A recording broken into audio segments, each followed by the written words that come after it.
Olá, bem-vindos a mais uma análise aprofundada aqui com a gente. Olá. Hoje mergulha num capítulo bem específico de Brasil, Coração do Mundo, Pátria do Evangelho, aquele livro psicografado pelo Chico Xavier, né? Isso mesmo. Vamos focar em A Federação Espírita Brasileira. A ideia é tentar entender como a fonte vê esse momento logo depois da proclamação da República, sabe? Quando o foco espiritual teria se voltado para consolidar o espiritismo aqui. Exato. O livro aponta, sim, para uma mudança de foco lá do plano espiritual, com o Ismael na liderança.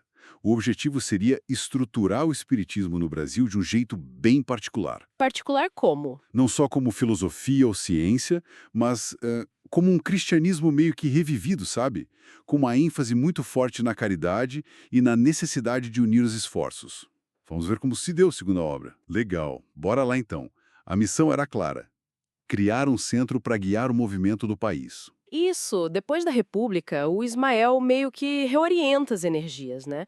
A meta, segundo o texto, é fortalecer essa obra evangélica, preparando o terreno para o consolador que Jesus prometeu. Que seria o espiritismo, nessa visão. Exatamente.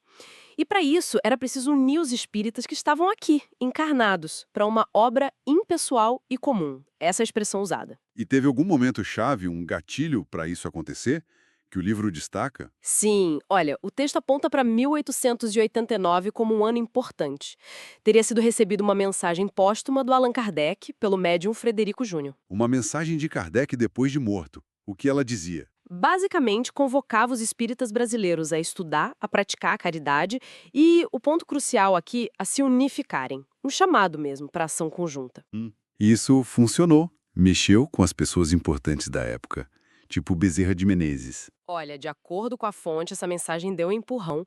Figuras como o Bezerra, que já estava na ativa divulgando a doutrina, ele até usava o pseudônimo Max, né? Sim, eu lembro disso. Então, ele teria percebido ainda mais a urgência dessa união. O livro dá a entender que ele se sentiu chamado para ajudar a organizar o movimento. Mas antes da FEB se firmar como esse centro, imagino que não foi um caminho reto, né? O livro fala de outras tentativas, de dificuldades. Com certeza. O texto menciona outras iniciativas que vieram antes, o Grupo Confúcio, lá de 1873, Ah, sim. e outras sociedades que surgiram ali pelos anos 1870, 1880. Foram importantes, sim, mas enfrentaram problemas. Que tipo de problema? A fonte fala de forças das trevas. É o termo que usa para descrever influências espirituais negativas, né, que exploravam a vaidade e o individualismo das pessoas para criar discórdia. O próprio grupo Confúcio, por exemplo, não durou muito por causa disso, segundo o livro. Entendi. Briga interna, digamos assim. Isso. E não era só isso. Tinha a pressão de fora também. O novo Código Penal da República tinha artigos que, na prática, criminalizavam o espiritismo. Era um ambiente bem complicado. Nossa, então, com essa confusão interna e a pressão da lei, como é que a FEB conseguiu se estabelecer como esse centro, na visão do livro? Então, a Federação Espírita Brasileira, a FEB, ela já existia. Foi fundada em 1º de janeiro de 1884, por Elias da Silva e um grupo. Ah, já existia antes desse chamado de 89. Sim. E aí, segundo a fonte, ela foi a instituição que o Ismael escolheu para ser esse órgão orientador. A estratégia espiritual que o livro descreve foi centralizar os trabalhos ali.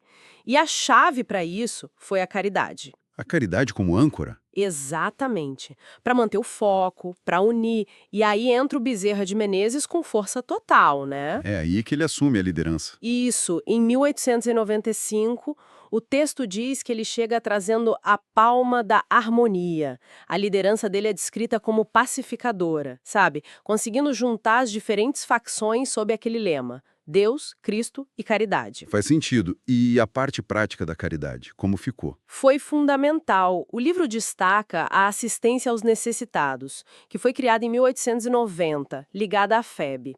Ela se tornou o inabalável esteio, a base sólida da obra. Ah, então a prática da caridade foi o que deu a liga mesmo. Pelo que o livro indica, sim. Virou a marca registrada, talvez um diferencial do espiritismo aqui no Brasil comparado com a Europa, que talvez fosse mais teórica ou científica na época. E dentro da FEB, um grupo chamado Grupo Ismael, fundado em 85, seria o elo direto com essa orientação espiritual superior. Então, resumindo a visão do livro, A FEB não seria só mais uma organização espírita, mas a depositária e diretora da missão de Ismael aqui no Brasil. É, essa é a ideia central que a fonte apresenta. Mesmo falando que os desafios continuam, né? Os particularismos, as divergências humanas que são normais. Sempre tem, né? Sempre tem. Mas, ainda assim, a FEB seria essa instituição espiritualmente conectada com todos os grupos sinceros, mantendo o rumo do Evangelho através da caridade e dos ensinos de Jesus. A estrutura federativa seria o modelo ideal para isso, para unir sem sufocar. É incrível pensar nessa dinâmica que o livro descreve, esses desafios tão humanos, né? Vaidade, conflito, até perseguição da lei, e, ao mesmo tempo, essa orientação espiritual firme, buscando união e caridade. Totalmente. Acho que a grande sacada que a fonte traz é como essa liderança espiritual teria usado a caridade prática, assim, como uma ferramenta estratégica mesmo. Para quê?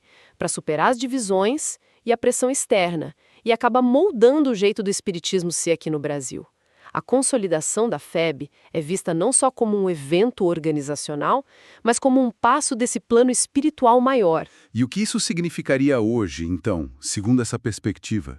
Que a FEB, com essa missão dada lá atrás, continua sendo esse ponto central do trabalho de Ismael por aqui? Olha, seguindo a linha de raciocínio da fonte, sim.